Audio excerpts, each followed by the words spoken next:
Start करें आज का क्लास हम लोग। ठीक है, अभी स्टार्टिंग में चेक कर रहे हैं सब कोई हैंड रेज ना।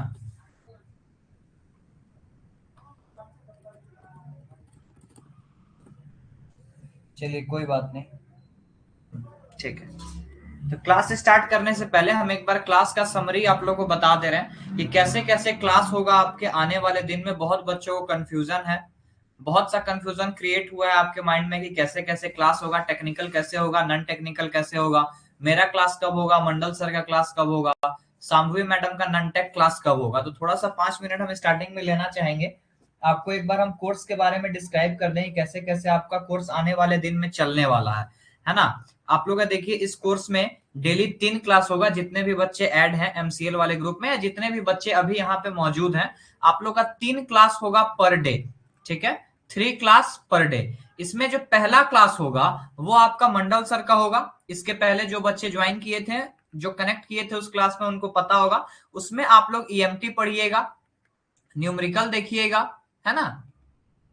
उसके बाद बाकी जो बुक है आपका एनसी डे है, माइनिंग डाइजेस्ट है, मतलब लेजिस्लेशन को छोड़ के जितना आपका टॉपिक है, ये आपका मंडल सर का क्लास होगा, जो लगभग 4 से 5 बजे, 5:30 बजे तक चलेगा। जैसे आज 1.5 घंटा का चला था। हाँ, क्लास टाइम भी हम बता दे रहे हैं। इमरजेंसी के टाइम में या फिर कहीं पे मान के चलिए कोई टीचर बिजी रहे या फिर कोई प्रोग्राम में फंस गए, ट्रैफिक में फंस गए, ट्रेन में फंस गए, तो उस टाइम थोड़ा सा इधर उधर टाइम हो सकता है, लेकिन जनरली यही टाइम रहेगा। उसके बाद सेकंड क्लास होगा मेरा, यानी कि ऋतिक सर का। ठीक है, ये होगा आपका 6:30 से 7:30। ठीक, इसमें आप लोग लेजिस्लेशन का पूरा पार्ट हम लोग क्या क्या कवर करेंगे वो हम एक बार आपको बता दे रहे हैं। सीएमआर करेंगे, एक्ट करेंगे, पूरा पूरा रूल करेंगे, रेस्क्यू रूल करेंगे, एमवीटीआर करेंगे, क्रिच करेंगे, सर्कुलर जितना हो सके, क्योंकि सर्कुलर पूरा करना इम्पॉसिबल है ना।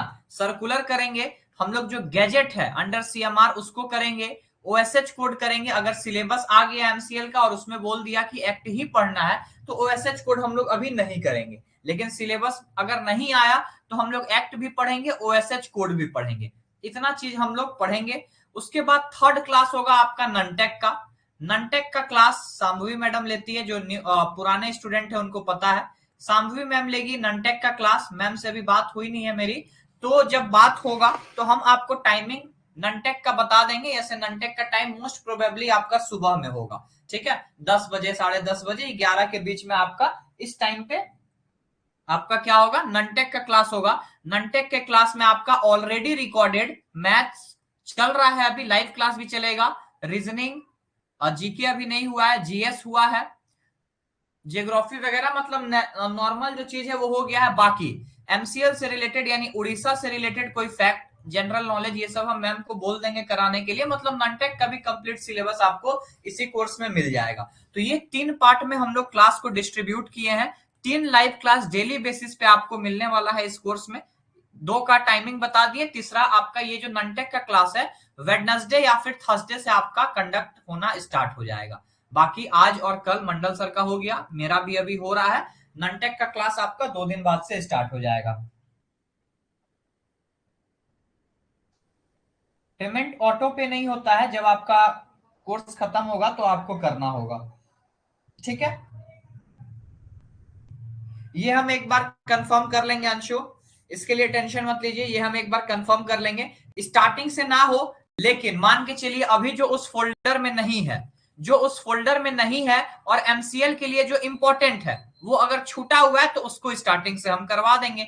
मतलब सिंपल ये समझिए, कुल मिला के बात ये है कि वो सारा टॉपिक हम लोग को कवर करना है जो एमसीएल के लिए इंपॉर्टेंट है। अभी बस और बस सामने एमसीएल दिख रहा है और कुछ नहीं दिख रहा है ना।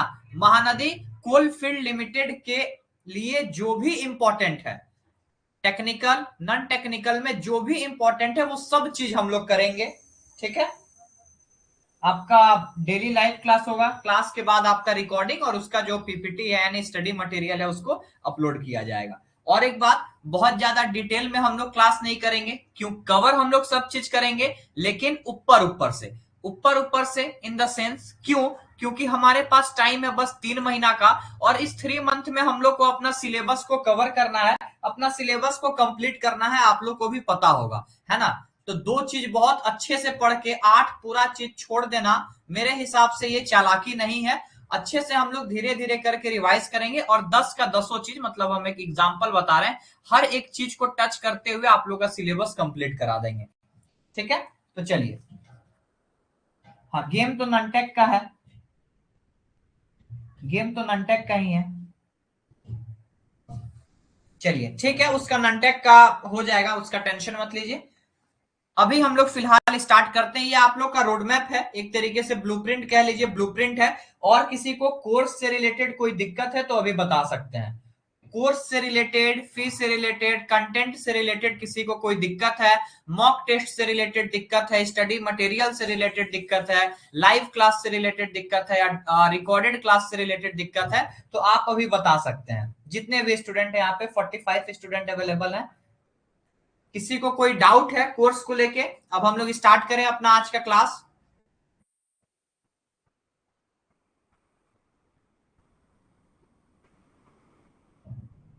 ऑब्जेक्टिव प्रैक्टिस के लिए संजय देवांगन, इसी कोर्स में अगर आप ध्यान देंगे तो एक फोल्डर होगा आपका डेली मॉक टेस्ट का। ऑब्जेक्टिव के लिए डेली मॉक टेस्ट का फोल्डर होगा। पहले से तो ये चलता आ रहा ही है। इसमें टोटल 189 टेस्ट अपलोड हो गया है। हर टेस्ट में 25 क्वेश्चंस है, तो नंबर ऑफ क्वेश्चंस आप यहां से कैलकुलेट कर लीजिए। इतना ही नहीं, जब तक एमसीएल का एग्जाम आपका नहीं होता है तब तक हर दिन इसमें 25 एमसीक्यू अपलोड होगा। लैंग्वेज इंग्लिश एंड हिंदी दोनों रहता है। ठीक है, लैंग्वेज आपका इंग्लिश एंड हिंदी दोनों रहता है। ये एमसीक्यू का फंडा है। 25 क्वेश्चन, 190 टेस्ट है। आने वाले 3-4 महीना में 120 टेस्ट और हो जाएगा। मतलब लगभग लगभग 300 से 350 टेस्ट आप लोग को मिलेगा करने के लिए। हर टेस्ट में 25 क्वेश्चन आप लोग का रहेगा, तो नंबर ऑफ क्वेश्चन आप लोग देख लीजिए। ओनली रेगुलेशन का भी आपका देखिए नीरज मेहता, ओनली रेगुलेशन का भी आपका एमसीक्यू वगैरह चैप्टर 1 चैप्टर 2 करके उसमें सीएमआर एक्ट रूल वाले फोल्डर में मिल जाएगा आपको। चलिए ठीक है, अब हम लोग स्टार्ट करते हैं अपना क्लास। डाउट तो आप लोग का ऐसे बना रहेगा। हम लोग कोल माइंड रेगुलेशन स्टार्ट करते हैं, शुरू से हम लोग चालू करेंगे, है ना।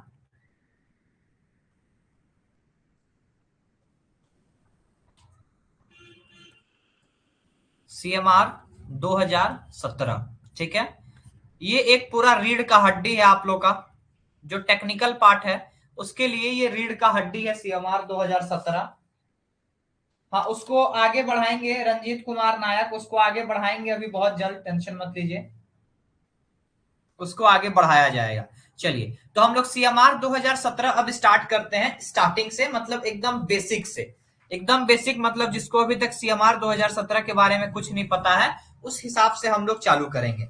सीएमआर 2017 यानी कोल माइन रेगुलेशंस 2017, ये आया कब था, किसके द्वारा लाया गया था, किस सेक्शन को फॉलो करते हुए आया था, मतलब किस सेक्शन का पावर को यूज करते हुए आया था, इसका ड्राफ्ट कब आया था, ये सब आप लोग को पता है। और जो जो इंपॉर्टेंट चीज है उसको हम लोग इस वीडियो में यानी इस लेक्चर में कवर करेंगे।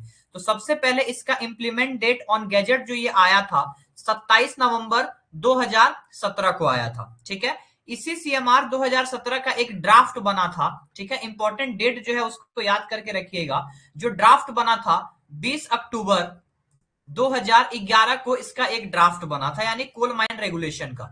ठीक है, इसके बाद कौन से पावर को यूज करके बना था, तो according to section number 57, mines act के सेक्शन नंबर 57 को सेंट्रल गवर्नमेंट ये पावर देता है कि आप क्या कर सकते हैं जी, रेगुलेशन बना सकते हैं। तो अकॉर्डिंग टू सेक्शन नंबर आपका 57 ये 20 अक्टूबर 2018 नहीं है धीरज, ड्राफ्ट आपका 20 अक्टूबर 2011 को कैसे बनेगा? अच्छा ठीक है, 11 आप फिर बाद में बोल दिए।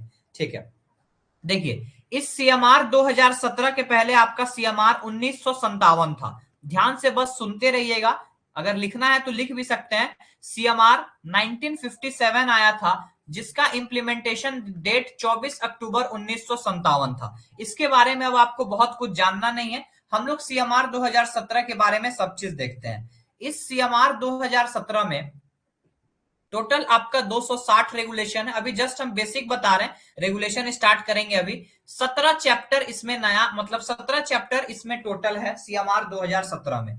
जब 1957 से सीएमआर 2017 में चेंज हुआ तो उसमें आपका टोटल 49 न्यू रेगुलेशन ऐड हुआ। ये सब दिमाग में बस रखिए, रटने का जरूरत नहीं है।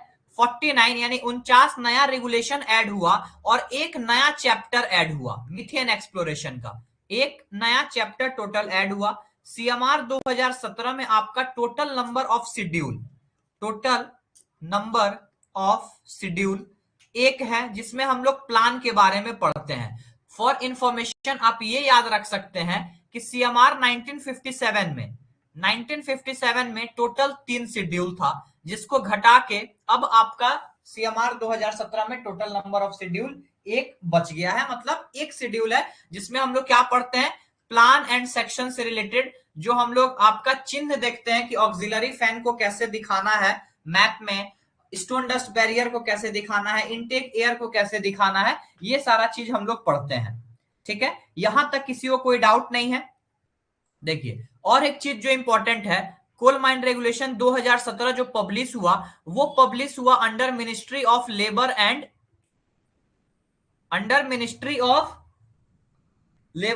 एम्प्लॉयमेंट। ठीक है, ministry of labour and employment ये आपका पब्लिश हुआ। इसी मिनिस्ट्री के अंदर सेक्शन 57 के पावर को यूज करते हुए कोल माइन रेगुलेशन 27 नवंबर 2017 को आया, जिसका 20 अक्टूबर 2011 को क्या हुआ था, ऑन ड्राफ्ट ये पब्लिश हुआ था। यहां तक किसी को कोई दिक्कत नहीं है। इस कोल माइन रेगुलेशन में देखिए, इस कोल माइन रेगुलेशन में हम लोग बहुत सारा फॉर्म पढ़ते हैं, आप लोग भी पढ़े होंगे, अभी तक पढ़ लिए होंगे। बहुत सारा फॉर्म्स पढ़ते हैं, जैसे एग्जाम्पल 1A 1B 2C, आपका फॉर्म नंबर आपका आ गया 5, फॉर्म नंबर आ गया 6। इस तरीके से हम लोग फॉर्म पढ़ते हैं। तो ये फॉर्म जो है किसके द्वारा स्पेसिफाइड है, ये सीआईएम द्वारा स्पेसिफाइड फॉर्म है, सीआईएम द्वारा स्पेसिफाइड है। और ये स्पेसिफाइड हुआ कब था, ये भी डेट आपको याद रखना है, अक्टूबर 2018। ठीक है जी, अक्टूबर 2018 में ये फॉर्म आपका लाया गया था, किसके द्वारा, सीआईएम के द्वारा। तो ये कुछ बेसिक बातें हैं जो कोल माइन रेगुलेशन का एक तरीके से समझ लीजिए कि इंट्रो है, इंट्रोडक्शन। ठीक है, ये कोल माइन रेगुलेशन का इंट्रोडक्शन है। यहां तक किसी को इंट्रोडक्शन में किसी को कोई दिक्कत है, एनीवन?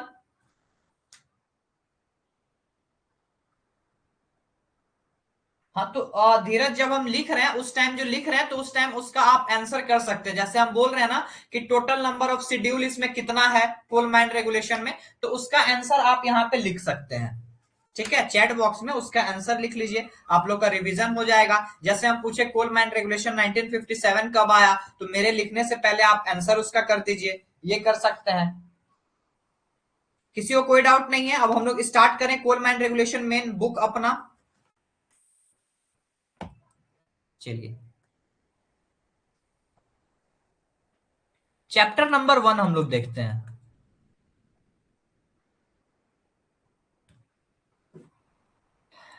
बहुत शॉर्ट में और थोड़ा सा समय लेके हम हर एक रेगुलेशन का जो इंपॉर्टेंट पॉइंट है, जो एग्जाम पॉइंट ऑफ व्यू से आपका इंपॉर्टेंट है, उसको देखेंगे। ठीक है, इसको हम लोग कोल माइन रेगुलेशन 2017 बोलेंगे, इसमें कोई दिक्कत नहीं है। ठीक है, ये कोल माइन रेगुलेशन कहां कहां अप्लाई होगा, तो सीएमआर 2017 अप्लाई इन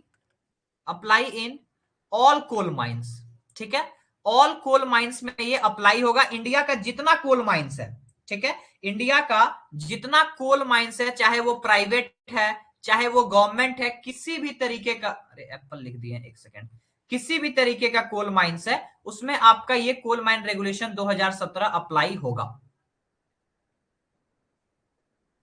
एग्जाम्पल, चाहे अंडरग्राउंड है, चाहे ओसीपी है, चाहे प्राइवेट है, चाहे गवर्नमेंट है, किसी भी तरीके का माइंस है आपका, हाँ बिल्कुल अप्लाई होगा, सारे इंडिया के जितने माइंस हैं सब में। ठीक है, सॉरी कोल माइंस में, जितने कोल माइंस है सब में अप्लाई होगा। अब जो मेन पार्ट आता है इसका डेफिनेशन, बहुत बच्चे इग्नोर करते हैं तो फंस जाते हैं। रेगुलेशन नंबर 2, बहुत अच्छे तरीके से आपको करना है। तो रेगुलेशन 2 हम लोग एक एक डेफिनेशन को अच्छे तरीके से देखेंगे कि ये क्या कहना चाह रहा है, क्या बताना चाह रहा है। रेगुलेशन नंबर 2, सबसे पहले अबंडेंट वर्किंग। अबंडेंट वर्किंग, ठीक है।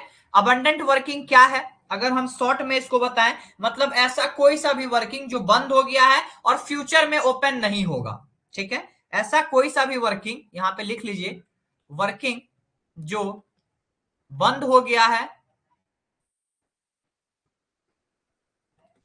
फ्यूचर में ओपन नहीं होगा, फ्यूचर में ओपन नहीं होगा, उसको हम लोग क्या कह दिए, उसको हम लोग अबंडेंट वर्किंग कह दिए। नो इंटेंशन ऑफ वर्किंग, उसका फ्यूचर में अब किसी तरीके का खोलने का, उसमें काम करने का आपका इंटेंशन, इंटेंशन मतलब होता है इरादा, इंटेंशन मतलब क्या होता है, इरादा नहीं है, उसको हम लोग कह दिए अबंडेंट वर्किंग। ध्यान से देखते जाइएगा, बहुत ज्यादा हड़बड़ी में भी नहीं चलना है, नहीं तो गड़बड़ी हो जाएगा, ठीक है। उसके बाद हम लोग आते हैं abundant mine methane.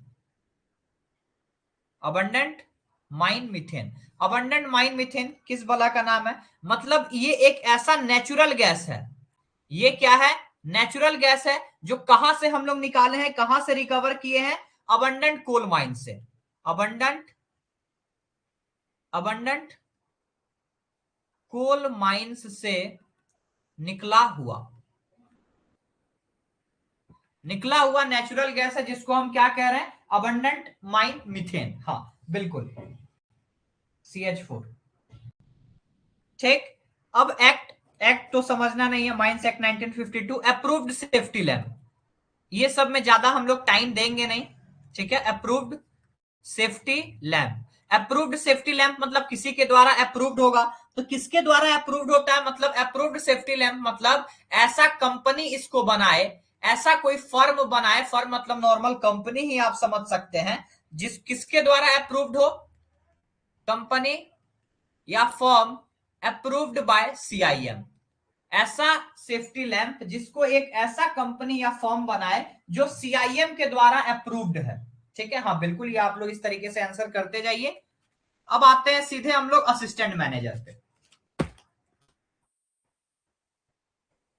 Assistant manager, assistant manager क्या है, सबसे पहले इसके असिस्टेंट मैनेजर के पास कौन कौन सा सर्टिफिकेट होना चाहिए, तो मैनेजर सर्टिफिकेट एटलीस्ट होना चाहिए, तभी उसको हम असिस्टेंट मैनेजर बोलेंगे।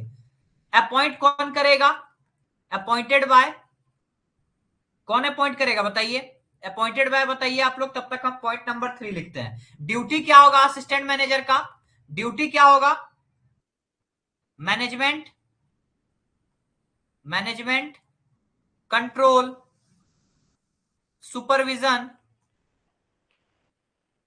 और management control supervision and direction. Appoint कौन करेगा, सब कोई बताइए, हाँ MDSC, ओनर एजेंट और मैनेजर, बिल्कुल, अपॉइंटेड बाय ओनर एजेंट और मैनेजर, ओनर एजेंट मैनेजर के द्वारा अपॉइंटेड एक पर्सन जिसके पास मैनेजर सर्टिफिकेट है, जिसका माइंस में ड्यूटी है मैनेजमेंट कंट्रोल सुपरविजन और डायरेक्शन देना, ठीक। अब आते हैं हम लोग ऑक्सिलरी फैन पे।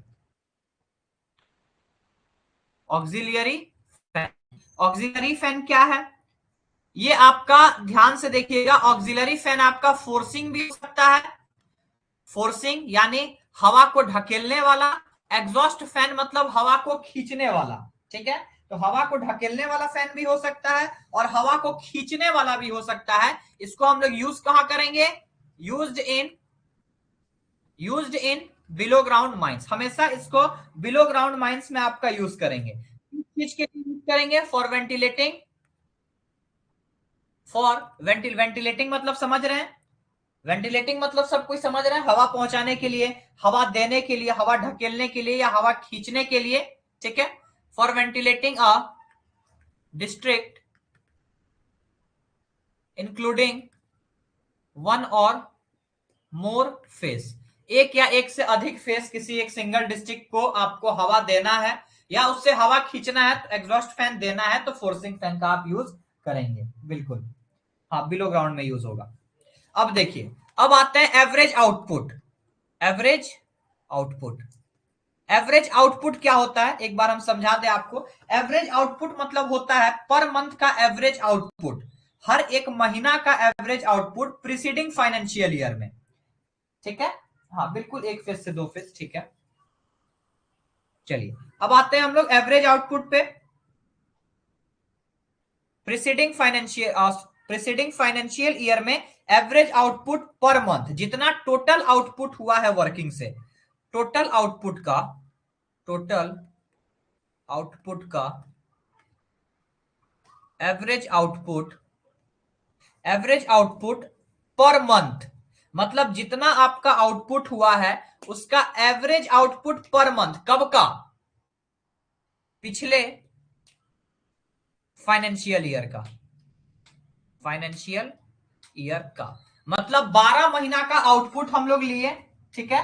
12 महीना, पिछला फाइनेंशियल ईयर कितने दिन का होता है? 12 महीने का।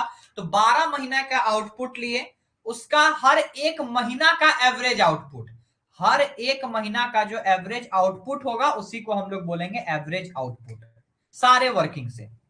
ऑफ ऑल वर्किंग यहां पे लिख लीजिए, ऑफ ऑल वर्किंग्स, ठीक है। विद इन माइंड बाउंड्री, ये तो होगा ही, माइंड बाउंड्री के अंदर। अगर किसी को समझ में नहीं आएगा लैंग्वेज या हैंड राइटिंग या कुछ भी तो बताइएगा, है ना।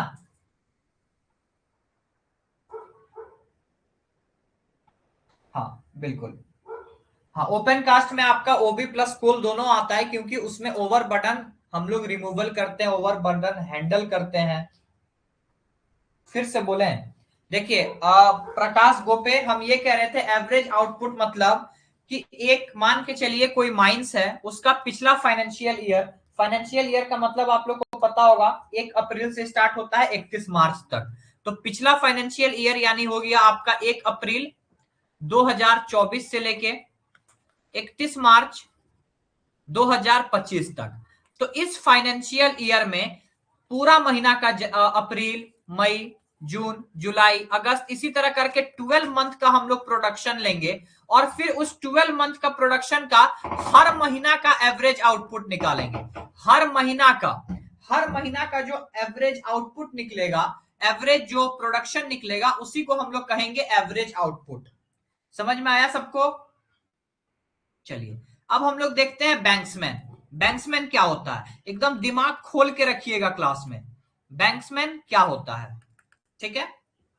बैंक्समैन का मतलब ये कहां पे तैनात होता है, पहले ये समझिए। ये तैनात कहां पे होता है? Top of shaft. देखिए जिसको इंग्लिश नहीं समझ आएगा, लैंग्वेज नहीं समझ आएगा, एक बार हमको जरूर बोलिएगा, क्योंकि आप लोग का समझना आप लोग के एग्जाम निकालने के लिए बहुत ज्यादा जरूरी है, ठीक है। Top of shaft and top of incline, प्रतीक सिर्फ पिट टॉप नहीं, एंड इंक्लाइन और साफ्ट के टॉप पे जो पर्सन खड़ा रहेगा उसको बैंक्समैन बोलेंगे। तो क्या आप जाके खड़ा रहिएगा तो आपको भी बैंक्समैन बोलेंगे? नहीं बोलेंगे। बैंक्समैन का कुछ ड्यूटी है। क्या ड्यूटी है? लोअरिंग और रेजिंग मतलब लोल और हाबिस करना ऑफ केज का लोअरिंग और रेजिंग करना, और उसके साथ साथ क्या देना? सिग्नल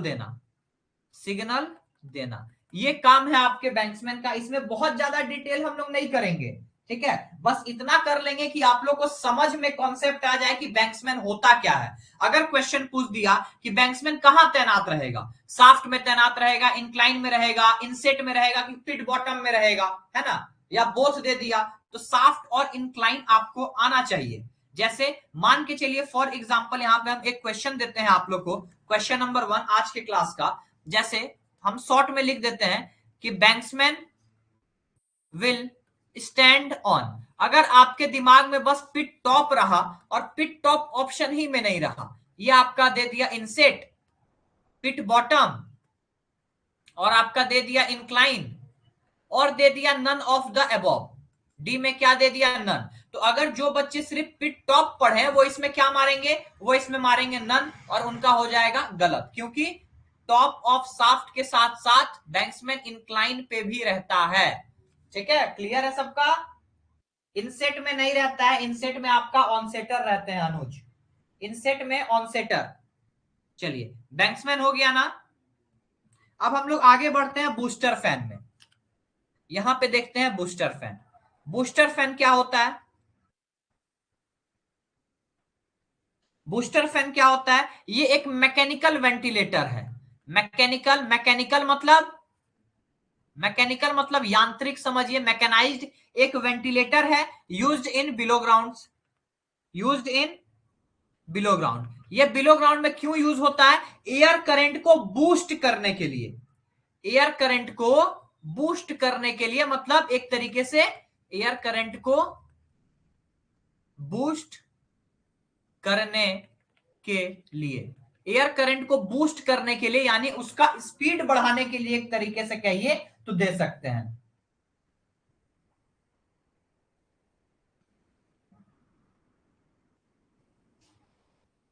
हाँ, फोर्स करने के लिए, बिल्कुल एयर करंट को बूस्ट करने के लिए। कहां का एयर करंट ये बूस्ट करेगा? इनटेक इनटेक और रिटर्न का एयर करंट को, इनटेक और रिटर्न दोनों के, इनटेक और रिटर्न एयर को बूस्ट करेगा।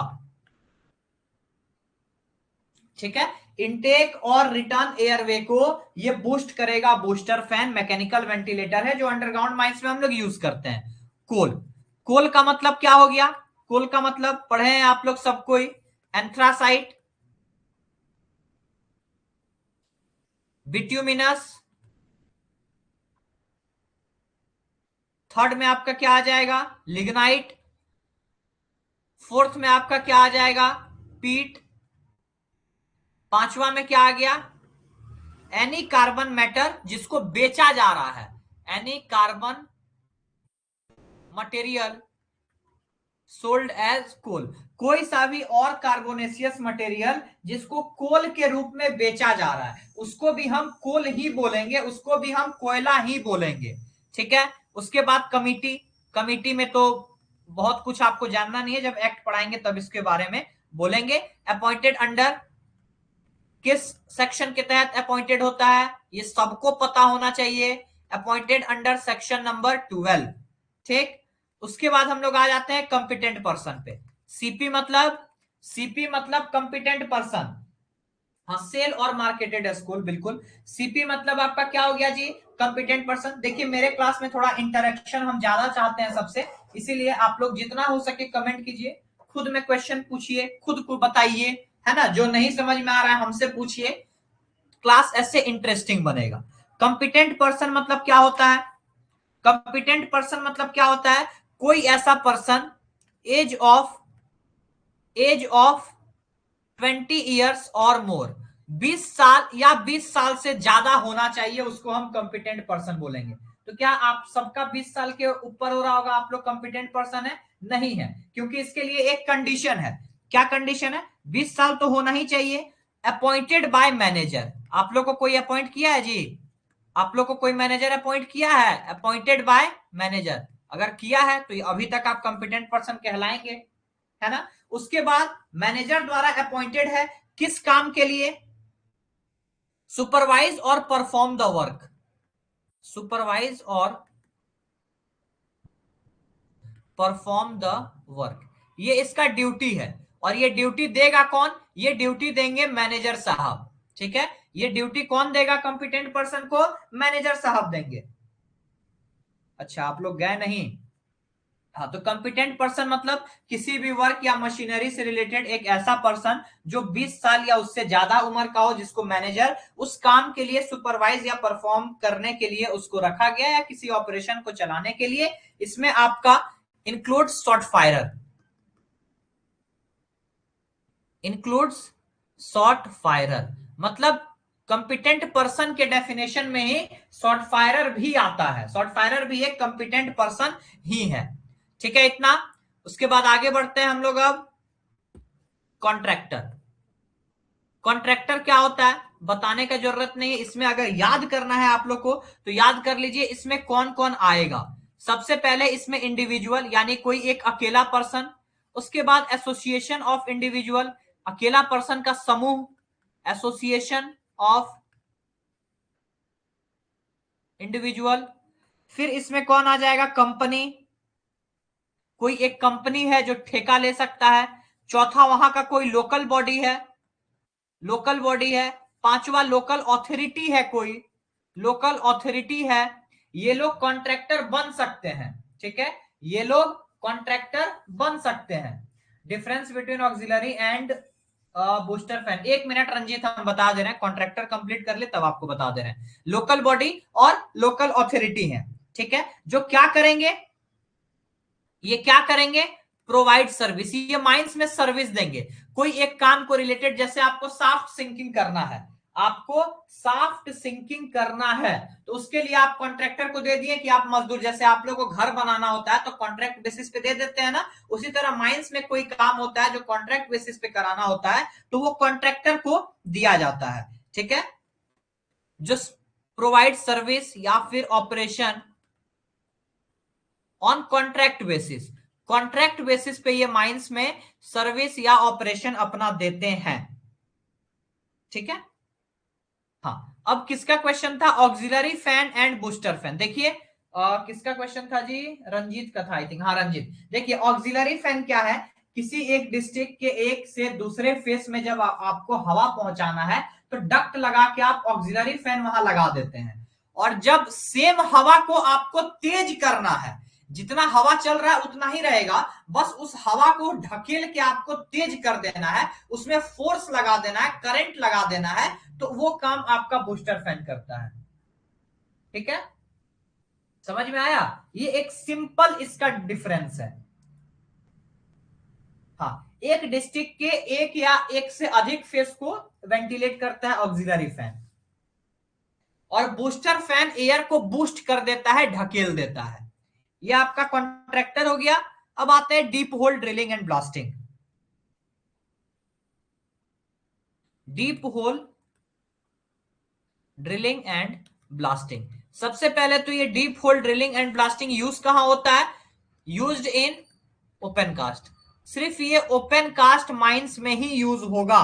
ध्यान रहे इस बात का कि ओपन कास्ट माइंस में ही यूज होगा। किसको हम डीप होल ड्रिल बोलेंगे, होल जिसका डेप्थ कितना हो, होल का डेप्थ इसमें कितना रहेगा, more than 3 metre, more than 3 metre hole का डेप्थ है, ओपन कास्ट माइंस में यूज हो रहा है ब्लास्टिंग के लिए। फॉर ब्लास्टिंग यहां पे लिख लीजिए, तो उसको हम क्या बोलेंगे, उसको हम बोलेंगे deep whole drilling and blasting. कहां गया, अरे मिट गया, आ गया, फॉर ब्लास्टिंग। ठीक है, ब्लास्टिंग के लिए हम लोग उसको यूज करते हैं, ऐसा होल जिसका डेप्थ 3 मीटर से ज्यादा है। क्या बोल रहे हैं राहुल, रॉन्ग, 3 मीटर नहीं, मोर देन 3 मीटर, 3 मीटर से ज्यादा, 4 मीटर नहीं सचिन, 3.1 भी होगा तो उसको डीप होल ही बोलेंगे। यहां पे लिख लीजिए, ये तो आप लोग सिंबल से हो जाइएगा confuse.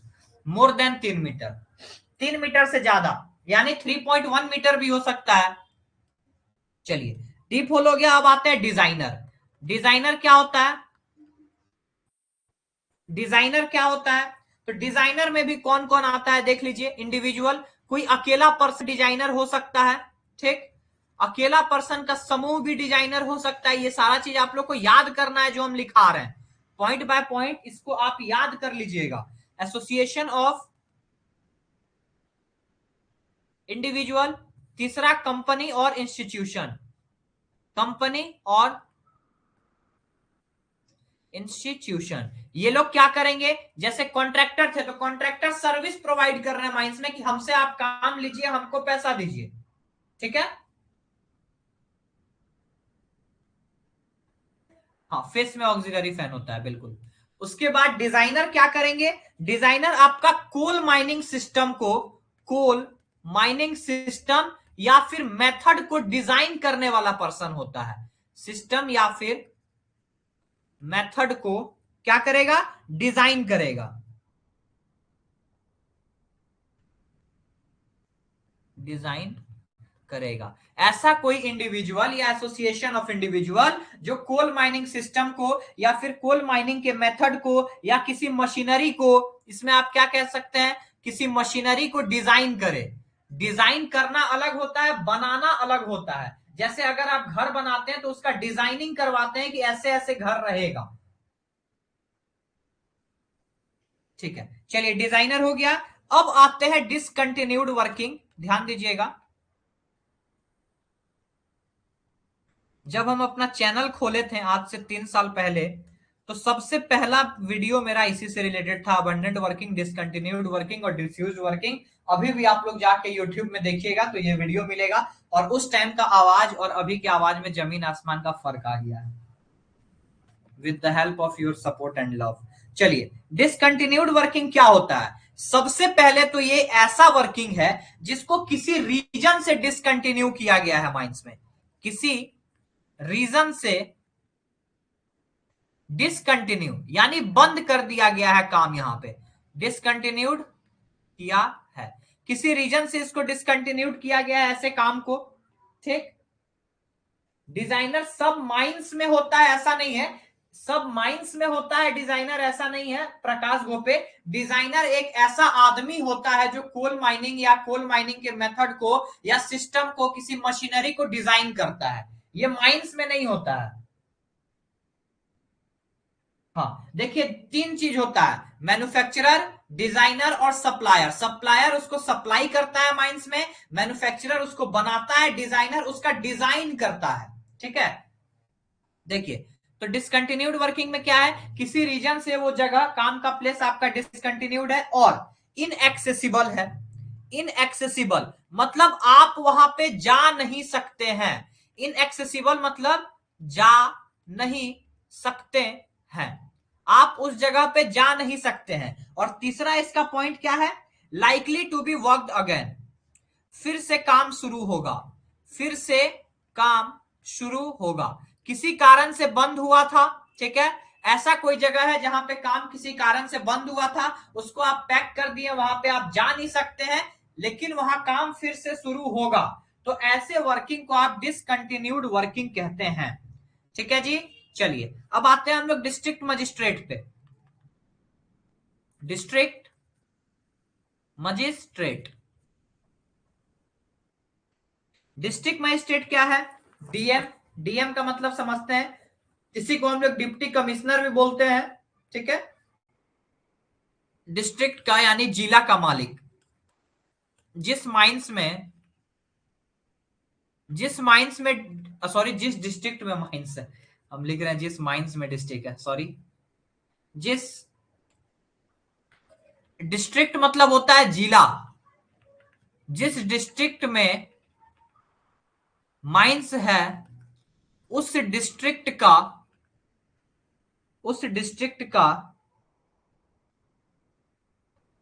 Executive power, executive power मतलब आईएएस को जानते हैं ना, एसपी डीएसपी को, वही है एग्जीक्यूटिव पावर होल्ड करने वाला पर्सन। होल्ड करने वाला मतलब रखने वाला। इसका काम क्या है, to maintain, to maintain law and order, law and order. जो माइंस आपका जिस डिस्ट्रिक्ट में रहेगा, जिस डिस्ट्रिक्ट में आपका माइंस रहेगा, उस डिस्ट्रिक्ट का सारा लॉ एंड रेगुलेशन आपको फॉलो करना पड़ेगा, आप वहां माइंस चला रहे हैं तो। हाँ, अब देखिए, मान के चलिए आप एक, यहां पे हम जब ये इसका डिटेल क्लास ले रहे थे उस टाइम भी बताए थे, ये एक डिस्ट्रिक्ट है, ठीक, और एक ये डिस्ट्रिक्ट है, ये डिस्ट्रिक्ट ए है, डिस्ट्रिक्ट ए है, ये डिस्ट्रिक्ट बी है, ये दो जिला है। अब आपका जो माइंस है ना, वो माइंस ऐसे है, वो माइंस ऐसे है, दोनों जिला में बटा हुआ है, दोनों जिला में आपका माइंस बटा हुआ है।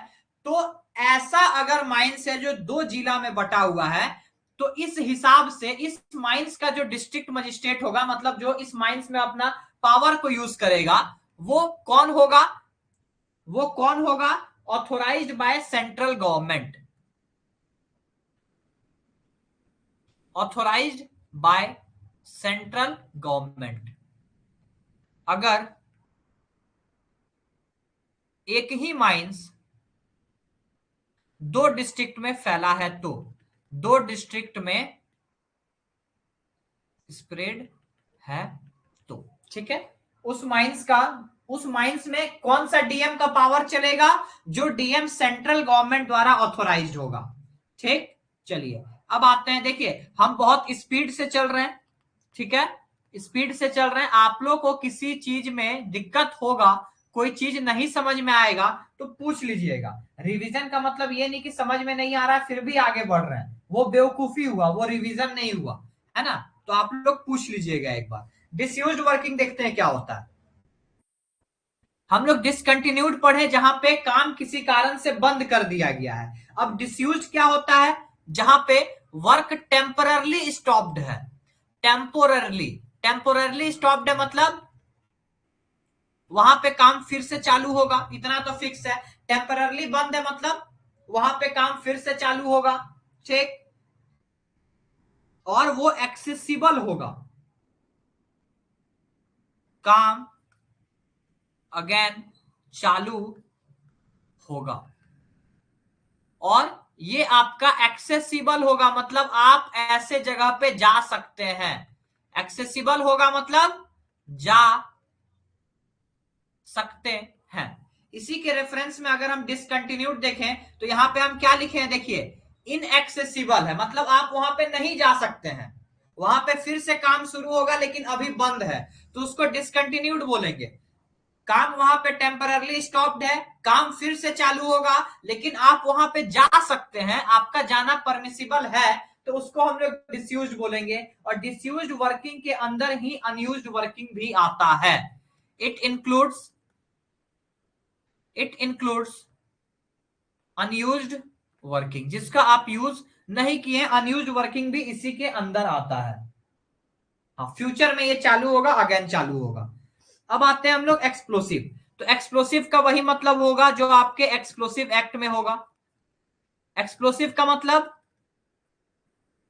एक्सप्लोसिव एक्ट 1884, 26 फरवरी, यहां पे ध्यान दीजिए डेट, 26 फरवरी 1884 को एक्सप्लोसिव एक्ट आया था। और एक्सप्लोसिव रूल आपका दो, अरे यार क्या हो जा रहा है बार बार, 2008 में आया था आपका एक्सप्लोसिव रूल, ठीक है। फेस, फेस आज मंडल सर भी आप लोग को पढ़ाए होंगे बोर्ड एंड पिलर में। देखिए क्लास करने के बाद काइंडली थोड़ा सा टाइम निकाल के आप लोग रिव्यू जरूर दे दीजिएगा कि क्या चीज लैक हो रहा है, क्या चीज कोर्स में और ऐड कर सकते हैं, कैसे और इंप्रूव कर सकते हैं, ये बहुत इंपॉर्टेंट होता है, ठीक है। देखिए फेस मतलब क्या होता है, डेफिनेशन जब आप पढ़ेंगे तो किसी भी वर्किंग प्लेस का आगे बढ़ता हुआ हिस्सा, या किसी गैलरी का आगे बढ़ता हुआ हिस्सा, रोडवे का आगे बढ़ता हुआ हिस्सा को हम लोग क्या कहेंगे, फेस कहेंगे, ठीक। जहां पे आपका काम हो रहा है, पीडीपीटी पीजीपीटी किए होंगे तो फेस मतलब पता होगा, बोला जाता होगा कि जाओ फेस पे ड्रिलिंग हो रहा है जाके देखो, रूफ बोल्टिंग हो रहा है देखो, है ना। किसी वर्किंग प्लेस का, इसको हम लिखा देते हैं किसी वर्किंग प्लेस का, गैलरी का, रोडवेज का आगे बढ़ता हुआ हिस्सा, रोडवेज का आगे बढ़ता हुआ हिस्सा यानी पार्ट, उसको हम लोग क्या कहेंगे, हिस्सा मतलब आपका हो गया पार्ट, उसको हम लोग कहेंगे फेस। सबको क्लियर हो गया। हाँ, कोई भी काम हो रहा है, कोई गैलरी चल रहा है, वहां पे गैलरी मतलब पता होगा, बोर्ड एंड पिलर पढ़ लिए हैं तो रोडवेज मतलब पता होगा, रोडवे का डेफिनेशन बताएंगे, तो उसका जो आगे बढ़ता हुआ पार्ट है, मूविंग फ्रंट, है ना, उसको हम लोग क्या कहेंगे, फेस कहेंगे, ठीक है। चलिए अब हम लोग आगे बढ़ते हैं, fiery scene. Fiery scene, fiery scene क्या होता है, फियरी मतलब डरावना लग रहा है ना सुन के, फियरी सीन क्या होता है जी, फियरी सीन। चलिए, ऐसा सीम जिसमें फायर या स्पॉन्टेनियस हिटिंग लगा हुआ है, चाहे अंडरग्राउंड में या फिर ओपन कास्ट वर्किंग में, ठीक है। सीम में सीम में फायर या स्पॉन्टेनियस हिटिंग है, कहां कहां, अंडरग्राउंड एंड ओपन कास्ट, किसी भी जगह पे ओपन कास्ट या फिर अंडरग्राउंड में, विद इन माइन बाउंड्री होना चाहिए, लेकिन माइंस बाउंड्री के अंदर। देखिए बहुत ज्यादा फास्ट तो नहीं जा रहा है ना, सब कुछ समझ में आ रहा है ना आप लोग को, विद इन माइंस बाउंड्री के अंदर, हाँ अंडरग्राउंड एंड ओपन कास्ट दोनों में होगा, ये आपका फियरी सीम होता है। अब आते हैं financial year. Financial year. Financial year मतलब 12 महीना का समय होता है, 1 अप्रैल से 31 मार्च। टोटल ये 12 महीना का जो पीरियड होता है उसको हम लोग फाइनेंशियल ईयर कहते हैं। मजा आ रहा है, ठीक है। फाइनेंशियल ईयर हो गया। अब हम लोग आगे बढ़ते हैं, आपका flame proof enclosure. Flame proof enclosure, intrinsically safe apparatus, ये सारा चीज मंडल सर आप लोग को पढ़ाए होंगे, है ना। चलिए, फ्लेम प्रूफ इनक्लोजर का वही मतलब होगा जो आपका सीईएआर 2010 में एज पर दिस डेफिनेशन सीईएआर 2010 में लिखा हुआ है। अभी ये सीईएआर 2010 को अपडेट करके सीईएआर 2023 हो गया है। इसी में आप लोग और एक चीज लिख लीजिए, Indian electricity act. Indian electricity act आपका कब आया था? 1910 में। और Indian electricity rule, Indian electricity rule कब आया है बताइए कोई, जल्दी फटाफट, Indian electricity rule.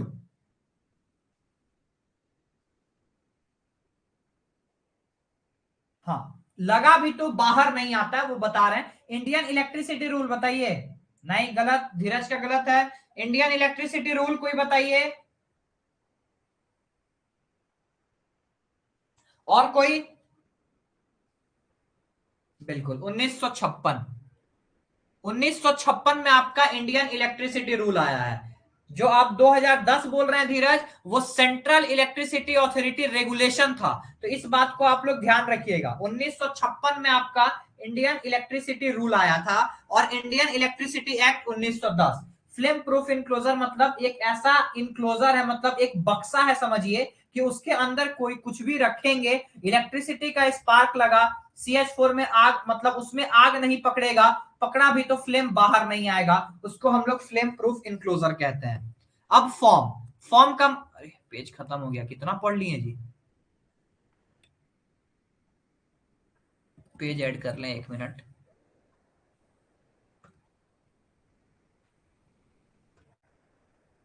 Form, form का मतलब हम स्टार्टिंग में ही बताएं कि CIM फॉर्म को स्पेसिफाइड किए हैं अक्टूबर 2018 में, ठीक है। स्पेसिफाइड बाय CIM,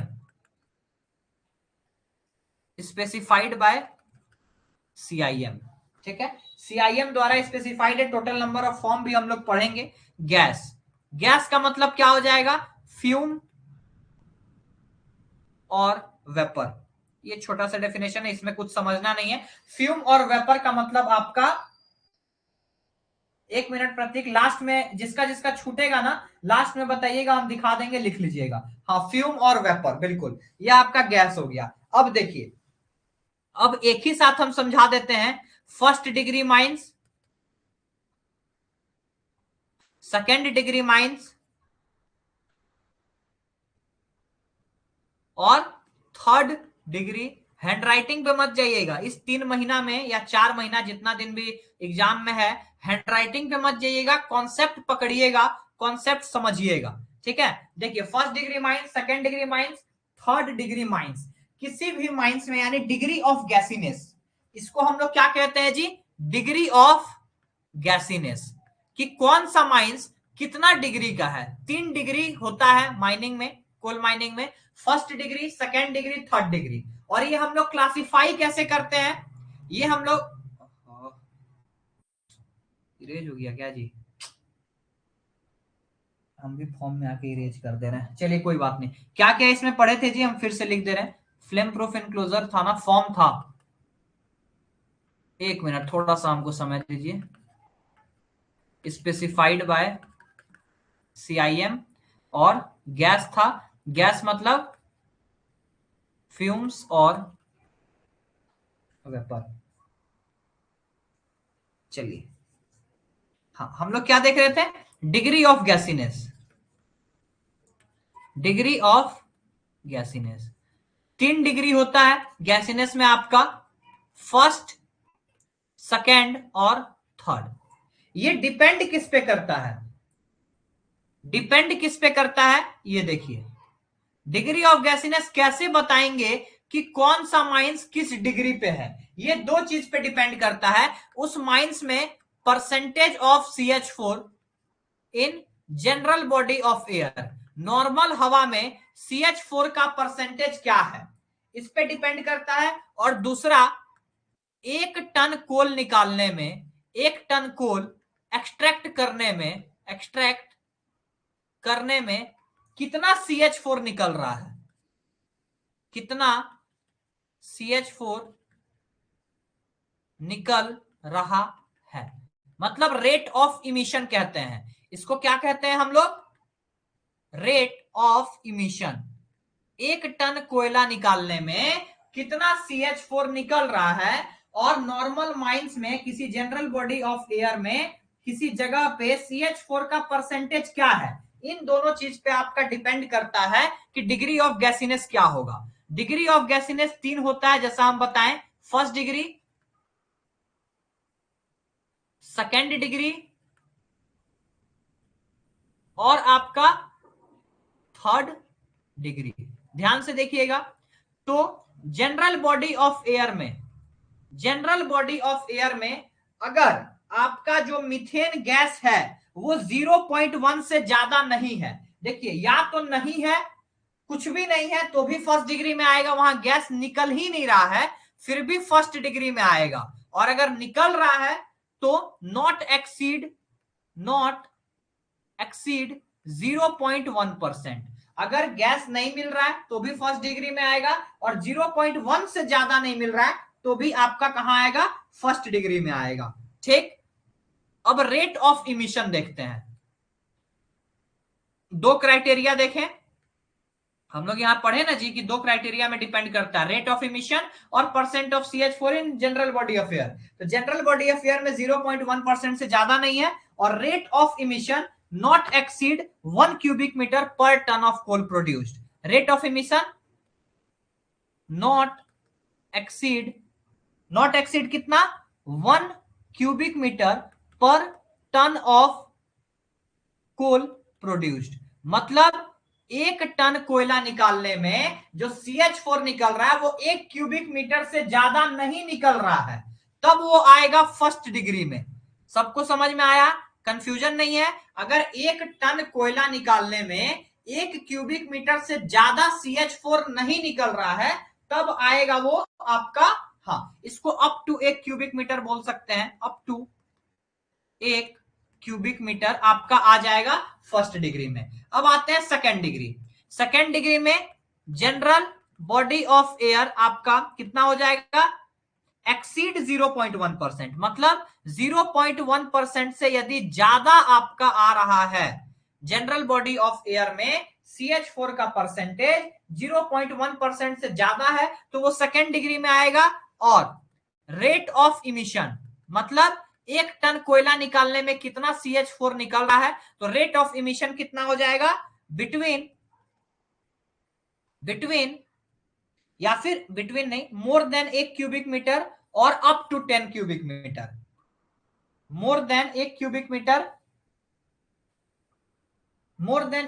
मीटर और आपका अप टू 10 क्यूबिक मीटर। बिल्कुल, more than 1 cubic metre and up to और नॉट एक्सीड सेम है, अप टू 10 क्यूबिक मीटर पर ton of coal produced. Up to 10 cubic metre मतलब not exceed 10 cubic metre. 1 ton कोयला निकालने में आपका जो CH4 लग रहा है, CH4 निकल रहा है, 1 टन कोयला निकालने में जो CH4 निकल रहा है वो 10 क्यूबिक मीटर से यदि ज्यादा नहीं है, और जनरल बॉडी ऑफ एयर में आपका परसेंटेज ऑफ मीथेन 0.1% से ज्यादा है तो वो आपका सेकेंड डिग्री आ गया। थर्ड डिग्री में क्या है? Rate of emission, general body इसको 0.1 मान सकते हैं, 0.1 से ज्यादा है यदि, और रेट ऑफ इमिशन कितना है?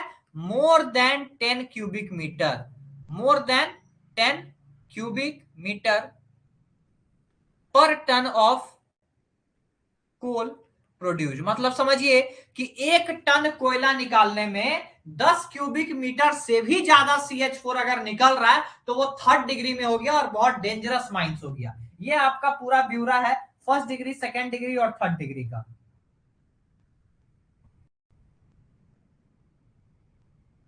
सबको क्लियर हुआ? ये बहुत इंपॉर्टेंट है। सबको क्लियर हुआ? आगे बढ़े हम लोग।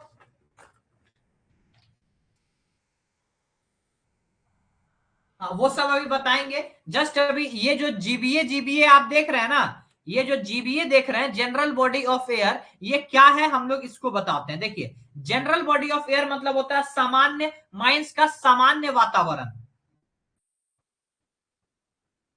जनरल बॉडी ऑफ एयर, तो माइंस का जनरल बॉडी ऑफ एयर में क्या आएगा और क्या इंक्लूड नहीं होगा उसको देखते हैं। जनरल एटमॉस्फेयर इन कोलसीम, कोलसीम का जनरल यानी सामान्य वातावरण को हम लोग जनरल बॉडी ऑफ एयर बोलेंगे, जनरल एटमॉस्फेयर। ठीक है, इसमें क्या क्या आएगा?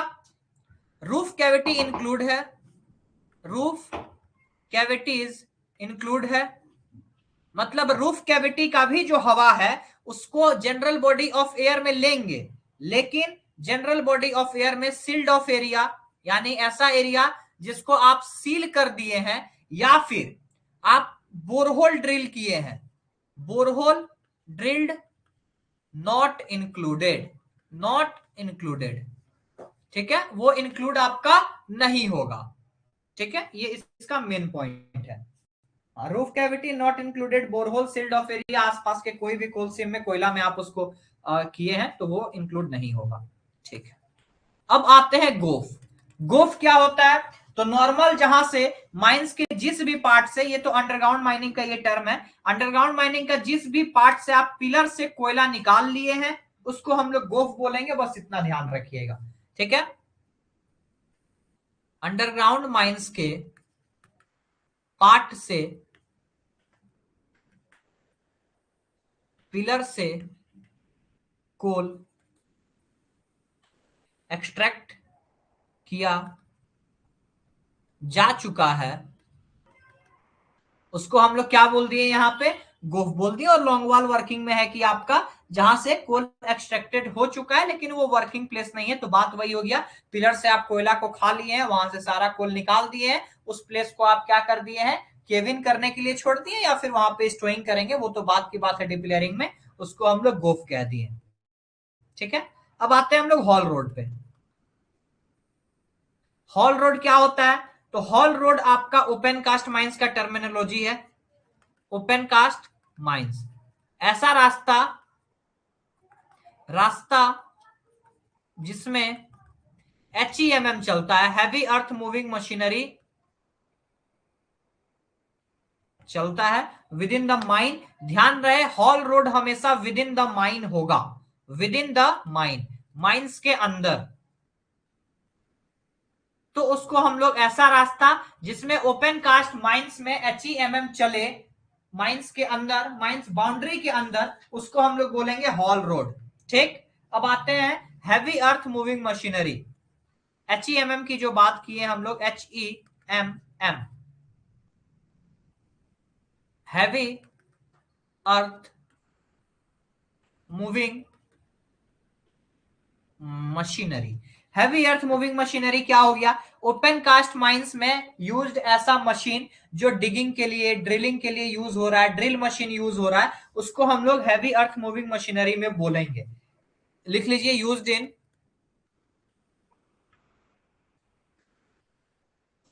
Open cast mines.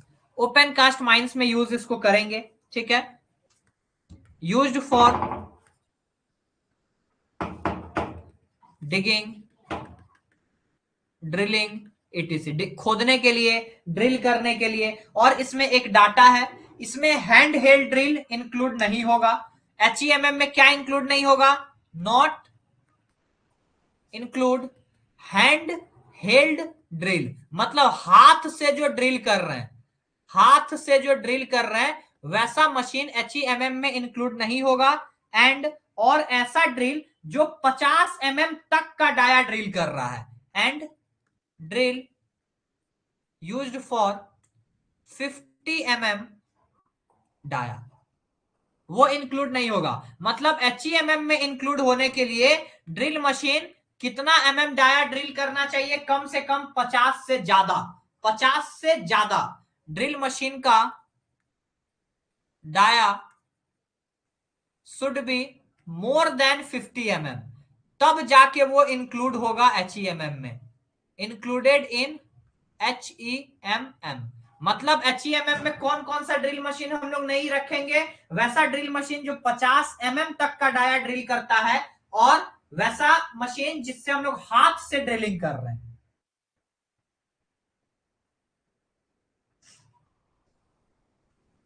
Explosive van को बोलेंगे। अप टू 50 देखिए, इसमें कंफ्यूज मत होइएगा। हैंड हेल्ड ड्रिल और ड्रिल मशीन जो 50 तक यूज हो रहा है, 50 तक डाया दे रहा है, उसको हम लोग नहीं रखेंगे। फॉर अप टू 50 लिख लीजिए। इसीलिए बोला गया ना, अगर 50 भी है, अगर ऐसा ड्रिल मशीन है जो डाया कितना दे रहा है 50 तो वो इंक्लूड नहीं होगा, 50 से ज्यादा होना चाहिए। ठीक, चलिए इसको अब हम लोग आगे देखते हैं। इंक्लाइन, इंक्लाइन मतलब क्या हो गया? सरफेस और बिलो ग्राउंड का रास्ता, सरफेस और बिलो ग्राउंड पे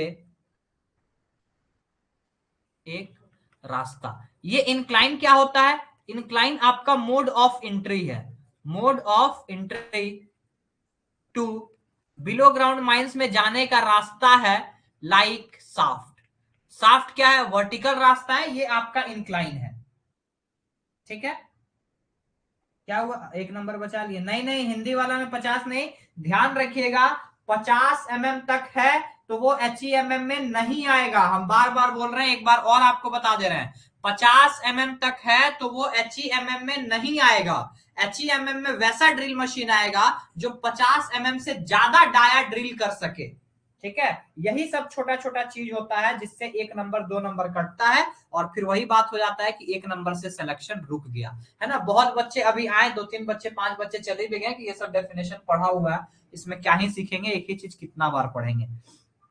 अब चलिए, intrinsically safe, intrinsically safe, intrinsically safe कितने वोल्ट तक का होता है ये बताइए? इसका मीनिंग सेम होगा एज CEAR 2010, अब खत्म हो गया है, आ गया है CEAR 2023। अच्छा, इंट्रिंसिकली सेफ किसको बोलेंगे?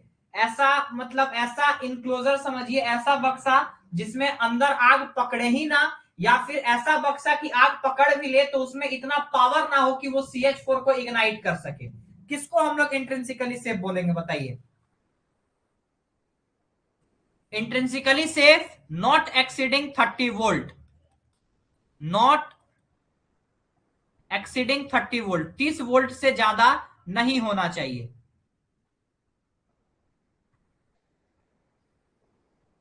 Not exceeding 30 volt. ठीक है, चलिए बताइए किसको बोलेंगे? हाँ सॉरी, इंक्लोजर नहीं, एपरेटस है, सॉरी इंक्लोजर बोल दिए, एपरेटस है, बिल्कुल एपरेटस है। तो कैसा एपरेटस है? अंदर आग लगने नहीं देगा, कि आग लग जाएगा लेकिन उसमें इतना पावर नहीं होगा कि वो CH4 को इग्नाइट करे। बताइए, आग बाहर ना निकले, और कोई?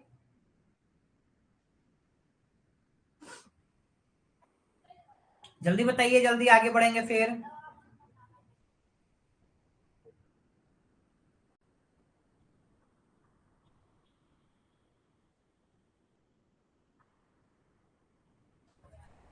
चिंगारी इतना कमजोर रहेगा कि वो CH4 को आग नहीं लगा पाएगा अंदर। ठीक है, ये इंट्रिंसिकली सेफ होता है। अब आते हैं इनसेट।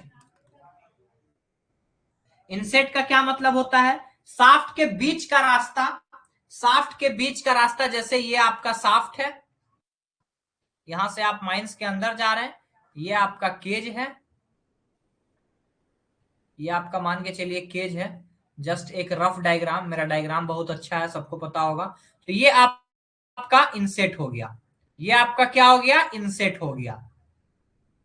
ये आपका पिट टॉप, ये आपका पिट बॉटम और बीच में आपका क्या हो गया, इनसेट हो गया। तो इनसेट का मतलब क्या हो जाएगा, इनसेट का क्या डेफिनेशन हो जाएगा, एक लैंडिंग है, वो एक प्लेटफॉर्म है, प्लेटफॉर्म इन सॉफ्ट। देखिए ये प्लेटफॉर्म है ना, एक इनसेट जहां पे लिखे हैं, एक प्लेटफॉर्म है, यहां पे आदमी उतर रहा है between the pit top and pit bottom. Pit top and pit bottom के बीच का एक्सकवेशन यानी खुदाई, पिट बॉटम के बीच का एक्सकवेशन को हम लोग इनसेट कह दिए। इनसेट पे कौन रहेगा जल्दी बताइए, बैंक्समैन या ऑनसेटर? सर्वेयत है, कौन रहेगा जल्दी बताइए, जल्दी बताइए। बिल्कुल इनसेट, इनसेट पे कौन रहेगा, सिग्नल देने के लिए, लैंडिंग को ये करने के लिए ऑनसेटर, बैंक्समैन नहीं ऑनसेटर, बिल्कुल। चलिए इनसेट के आगे बढ़ते हैं अब। इनसेट के आगे है आपका मशीनरी। इसमें बहुत चीज है, सारा चीज लिखेंगे तो टाइम लग जाएगा, इसको आप लोग रट लीजिएगा तो ज्यादा बेहतर होगा। हम बस बता दे रहे हैं, मशीनरी मतलब नॉर्मल मशीन आप समझ लीजिए। अब मशीन में बहुत सारा मशीन आ जाएगा, लोकोमोटिव आ जाएगा, एयर कंप्रेसर आ जाएगा, बॉयलर आ जाएगा, है ना, कटिंग मशीन जो है, कटिंग मशीन, ड्रिलिंग मशीन, ये सारा चीज मशीनरी में आ जाएगा। तो इसको आप लोग थ्रू आउट रट लीजिएगा बुक से, ठीक। अब आते हैं मैनेजर। मैनेजर क्या है, appointed under regulation 27 appointed under regulation 27 और सेक्शन 17। सेक्शन 17 और रेगुलेशन 27 के अकॉर्डिंग जो पर्सन अपॉइंट होता है वो आपका मैनेजर कहलाएगा, ठीक। अब वैसा मशीन जो माइंस में यूज हो रहा है ये भी कह सकते हैं, ये आपका मैनेजर हो गया। फिर मैन्युफैक्चरर, मैन्युफैक्चरर बता दिए पहले ही, मैन्युफैक्चरर मतलब जो बनाता है। अब इसमें क्या क्या हो सकता है ध्यान रखिएगा, इंडिविजुअल, इसका एक ट्रिक बताएंगे अभी, इंडिविजुअल,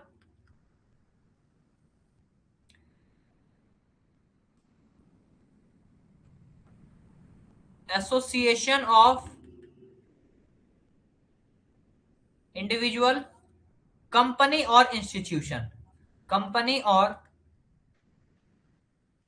ये लोग क्या करेगा, मैन्युफैक्चरर से पता चल रहा है जो क्या बनाएगा, जो मशीन बनाएगा, मशीन, प्लांट, इक्विपमेंट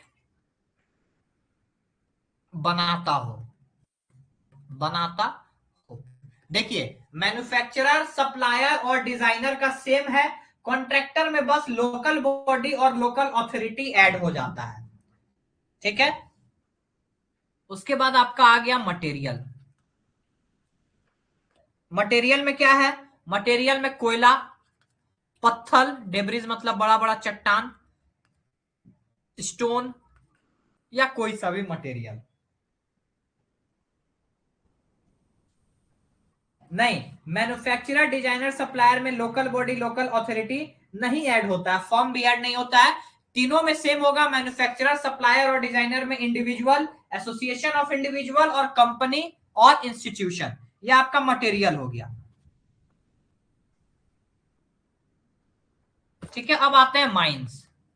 माइंस का क्या डेफिनेशन है, तो माइंस का डेफिनेशन है चैप्टर रेगुलेशन का चैप्टर 4 के अकॉर्डिंग, सारा एक्सकवेशन जो माइन बाउंड्री के अंदर आ रहा है, सारा मशीनरी, प्लांट, सारा वर्क जो माइन बाउंड्री के अंदर है उसको हम लोग माइंस के अंदर ले लिए। माइंस बाउंड्री के अंदर, माइंस बाउंड्री के अंदर सारा एक्सकवेशन, इसमें आपका प्लांट भी आएगा, मशीनरी भी आएगा, सब चीज आ जाएगा, ठीक। यहां तक हो गया सबका।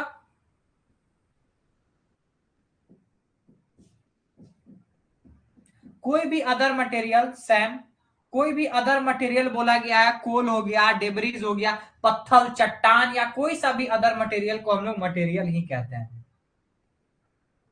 यहां तक किसी को कोई दिक्कत है तो बताइए। अब नेक्स्ट क्लास में हम लोग मिसफायर से स्टार्ट करेंगे और हम लोग इसको डेफिनेशन को खत्म करके चैप्टर नंबर 1 स्टार्ट करेंगे। मतलब आज आपका टोटल 4 पेज हुआ है सीएमआर का। ठीक है, थोड़ा सा स्पीड हम लोग और आगे बढ़ाएंगे। चलिए अब ये बताइए कि ये क्लास था, आज थोड़ा इंट्रोडक्शन में भी टाइम लग गया, नहीं तो कम से कम एटलीस्ट 5 पेज का टारगेट लेके चलेंगे, क्योंकि डिटेल में तो पढ़ना नहीं है, हम लोग को रिवाइज ही करना है। कितना पेज पढ़ लिए? 20 पेज पढ़ लिए। इसको अगर हटा दें तो नहीं, तब 19 पेज। हाँ ठीक है,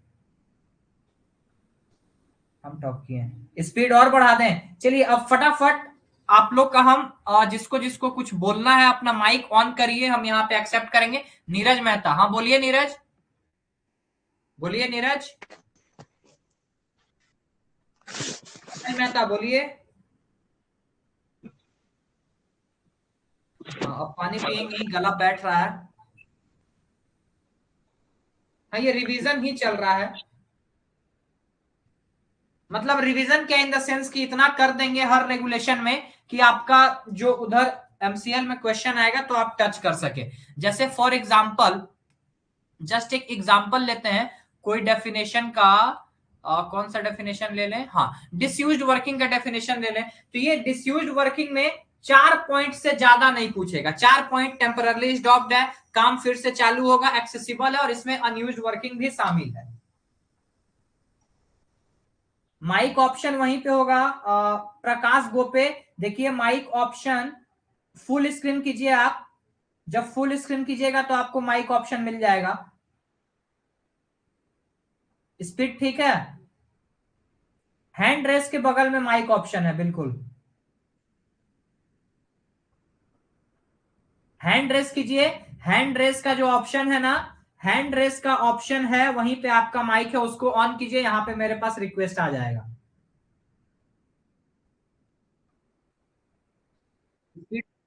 चलिए और किसी को कुछ बोलना है, कुछ कहना है या सही? अच्छा आ रहा है। चलिए प्रकाश गोपे बोलिए।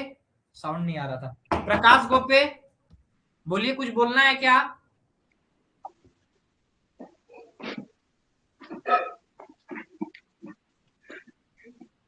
ओके है, चलिए ठीक है। प्रकाश गोपे हैंड करिए। साउंड जा रहा है क्या किसी को प्रकाश गोपे का?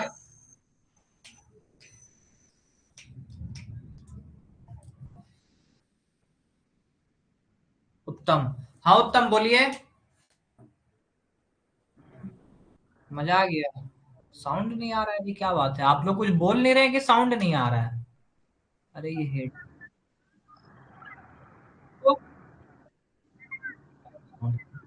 Hello, hello. ईयरफोन, हाँ उत्तम बोलिए। ईयरफोन में कनेक्टेड था इसीलिए नहीं आ रहा था। हाँ बोलिए। बोल रहे सर कि जैसे कि एमसीक्यू साथ में जिससे करवाते रहेंगे तो कैसा रहेगा, मतलब वो उससे मेरा सर, जैसे कहने का एमसीक्यू मतलब है करा कि तो देंगे, लेकिन एमसीक्यू करा तो देंगे लेकिन फिर उसमें एक्स्ट्रा टाइम देना होगा ना। एमसीक्यू में तो टाइम लगेगा। हम आपसे हाँ क्वेश्चन पूछेंगे, उसका ऑप्शन देंगे, आप लोग आंसर कीजिएगा, तो उसमें तो टाइम लगेगा। हाँ। एमसीक्यू सॉल्व करने के लिए देखिए क्या है कि अब वो टाइम चला गया कि आप एक चैप्टर वाइज चैप्टर एमसीक्यू करें। अब जहां से जो टॉपिक से एमसीक्यू मिल रहा है एमसीक्यू देना स्टार्ट करिए।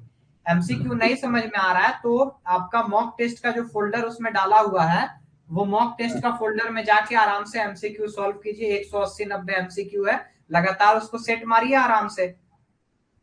वो तो सर कर ही रहे हैं। जैसे कि आपका जितना भी सीएमआर का जो पहले भी करवाए ना सर एमसीक्यू, वो सारा हाँ किए हाँ हुए हैं। तो कहने हाँ। का मतलब है जैसे सर अभी अभी जैसे आप साथ ही साथ करते जाएंगे तो रिमाइंड होते चले जाएगा सर। जैसे इसमें भी टाइम लग रहा है सर, अपने मान लीजिए लिखते हुए चले जा रहे हैं तो उसमें भी टाइम लग रहा है। टाइम हम लोगों तक कम भी है ऐसे भी। वो हाँ सर मेरा टाइम, कहना है। एमसीक्यू करेंगे तो बाबू टाइम ज्यादा। आज अगर इसी जैसे अभी 4 पेज खत्म हुआ, एमसीक्यू करते तो ये 4 पेज खत्म नहीं होता। हाँ वो भी हाँ बात या है तो सर। फिर, हाँ या तो फिर डायरेक्ट सिर्फ एमसीक्यू ही करे क्लास में, या फिर वो एक्सप्लेनेशन के साथ कुछ कुछ क्वेश्चन पूछते जाए, ये हो सकता है। 2 घंटा आपके का हिसाब क्लास। से सर जो, हाँ आपके हिसाब से सर जो लगेगा कि नहीं ये ही क्वेश्चन है मतलब आ सकता है, वो सही क्वेश्चन को करवाइए सर। सारा क्वेश्चन को करना पॉसिबल तो नहीं है, मुझे को पता है सर। हाँ अच्छा ठीक है, इस पे हम देखते हैं क्या किया जा सकता है। कौन किसका था जी 2 घंटा? राहुल खरवार। ऑलरेडी आप लोग का 3 घंटा का क्लास, 3 घंटा से ज्यादा क्लास हो गया।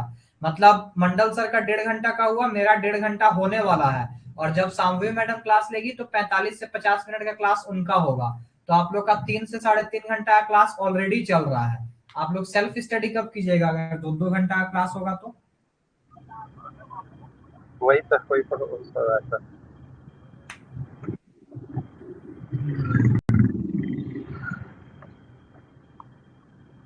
1 घंटा 18 मिनट हो गया ना। चलिए ठीक है, बाकी और कोई अगर आप लोग को डाउट होगा, कुछ और सजेशन या ओपिनियन होगा तो आप लोग व्हाट्सएप ग्रुप जो बना हुआ है सब कोई ऐड होंगे उसमें दे सकते हैं। ठीक है। हाँ, पहले ये अच्छा बात है कि पहले से अब नेक्स्ट का 4 पेज कल आप लोग पढ़ के आइएगा। तो इससे क्या होगा, जब आप लोग पढ़ के आइएगा वापस से हम यहाँ पढ़ाएंगे तो वो और एक तरीके से आपका कंसेप्ट का प्लास्टर होते जाएगा ऊपर से, है ना। तो वो अच्छा लगेगा। और जैसे जैसे हम बोलते जाएंगे आप अपने में रिवाइज करते रहिएगा, है ना। तो वो ऑटोमेटिक एमसीक्यू के रूप में हो जाएगा। मैम का क्लास आपका परसों से, मैम से तो बात हुई नहीं, 2-3 दिन बाद से वेडनेसडे या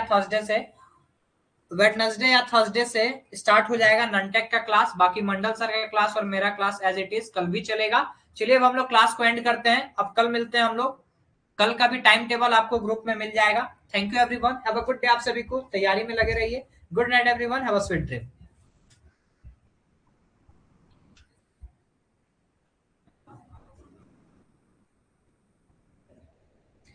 हाँ, रिकॉर्डेड में डाल दिया जाएगा बिल्कुल।